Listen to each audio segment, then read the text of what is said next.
दोस्तों, पिछले वीडियो में हमने जाना था अध्याय 12 भाग 1 का पूरा वर्णन। आज हम जानेंगे भाग 2 का संपूर्ण ज्ञान। तो जो इसे सुनता है उसे प्राणी बुद्धि तेज और गरुड़ पुराण का संपूर्ण ज्ञान ब्रह्मांड से उसे प्राप्त होता। तो इसे पूरी सुनिए। तो शुरू करते हैं। इस मंत्र से नमस्कार करके बछड़ा और बछड़ी को छोड़ दे। भगवान विष्णु ने कहा, इस प्रकार जो वृषोत्सर्ग करता है, मैं सदा उसे वर प्रदान करता हूँ और प्रेत को मोक्ष प्रदान करता हूँ। अतः वृषोत्सर्ग कर्म अवश्य करना चाहिए। अपनी जीवितावस्था में भी वृषोत्सर्ग करने पर वही फल प्राप्त होता है। पुत्रहीन मनुष्य तो स्वयं अपने उद्देश्य से वृषोत्सर्ग करके सुखपूर्वक परम गति को प्राप्त करता है। कार्तिक आदि शुभ महीनों में सूर्य के उत्तरायण होने पर शुक्ल पक्ष अथवा कृष्ण पक्ष की द्वादशी आदि तिथियों में, सूर्य चंद्र के ग्रहण काल में, पवित्र तीर्थ में, दोनों अयन संक्रांतियों मकर कर्क में और विषुवत संक्रांतियों मेष तुला में वृषोत्सर्ग करना चाहिए। शुभ लग्न और मुहूर्त में पवित्र स्थान में समाहित चित होकर विधि जानने वाले शुभ लक्षणों से युक्त ब्राह्मण को बुलाकर जप होम तथा दान से अपनी देह को पवित्र करके पूर्वोक्त रीति से सभी होमादि कृत्यों का संपादन करना चाहिए। शालग्राम की स्थापना करके वैष्णव श्राद्ध करना चाहिए। तदनंतर अपना श्राद्ध करे और ब्राह्मणों को दान देखे। पक्षिण अपुत्रवान अथवा पुत्रवान जो भी इस प्रकार वृषोत्सर्ग करता है, उस वृषोत्सर्ग से उसकी सभी कामनाएं पूर्ण होती है।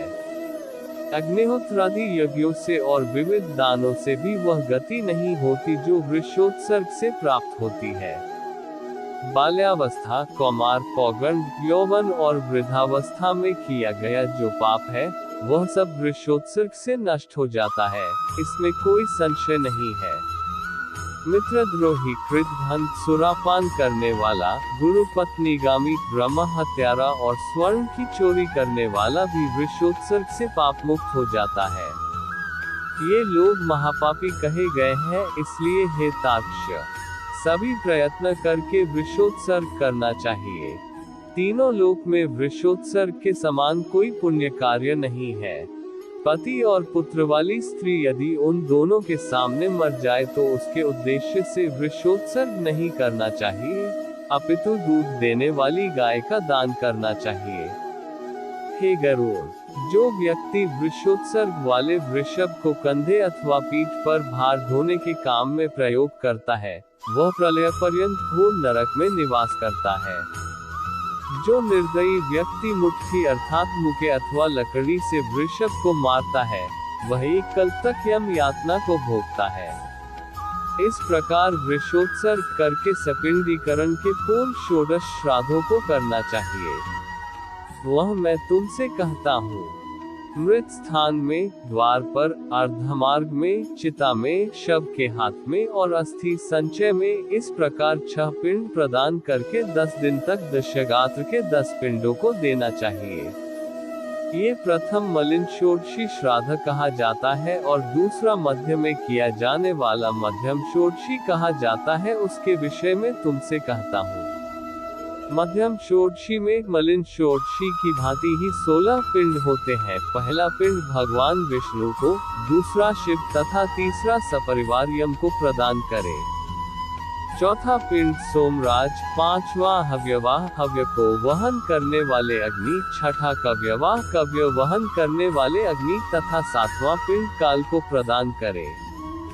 8वां पिंड रुद्र को, 9वां पुरुष को, 10वां प्रेत को और 11वां पिंड तत्पुरुष के उद्देश्य से देना चाहिए।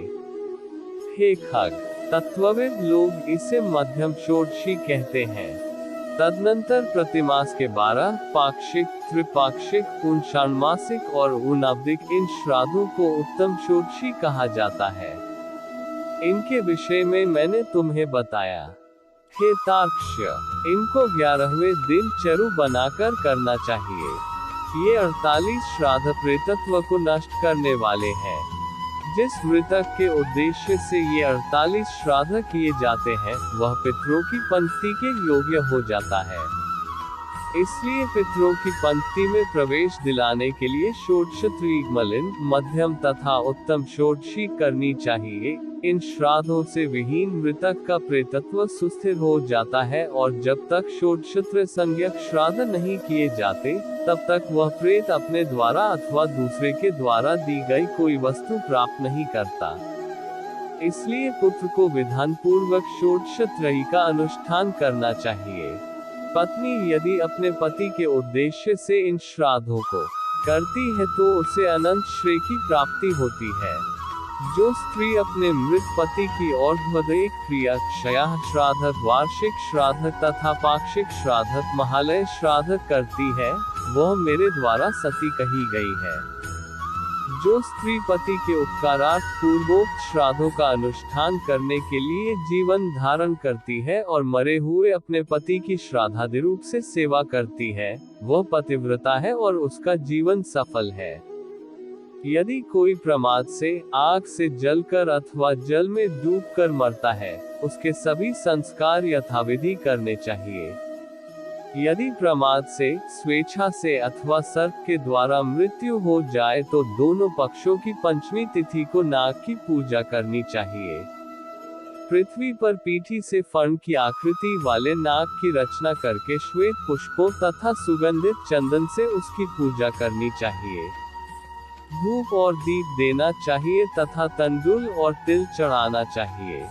कच्चे आटे का नैवेद्य और दूध अर्पित करना चाहिए। शक्ति के अनुसार सुवर्ण का नाग और गौ ब्राह्मण को दान करना चाहिए। तदनंतर हाथ जोड़ करके नागराज प्रसन्न हो, इस प्रकार कहना चाहिए। पुनः उन जीवों के उद्देश्य से नारायण बलि की क्रिया करनी चाहिए। ऐसा करने से मृत व्यक्ति सभी पातकों मुक्त हो स्वर्ग को प्राप्त होते हैं। इस प्रकार संपूर्ण क्रिया करके 1 वर्ष तक अन्न और जल के सहित घट का दान करना चाहिए अथवा संख्यानुसार जल के सहित पिंड दान करना चाहिए। इस प्रकार 11वें दिन श्राद्ध करके सपिंडीकरण करना चाहिए और सूतक बीत जाने पर शय्यादान और पददान करना चाहिए। इस प्रकार गरुड़ पुराण के अंतर्गत सारोद्धार में एकादशाह विधि निरूपण नामक 12वां अध्याय पूरा हुआ। पंचाग चैनल को सपोर्ट करें।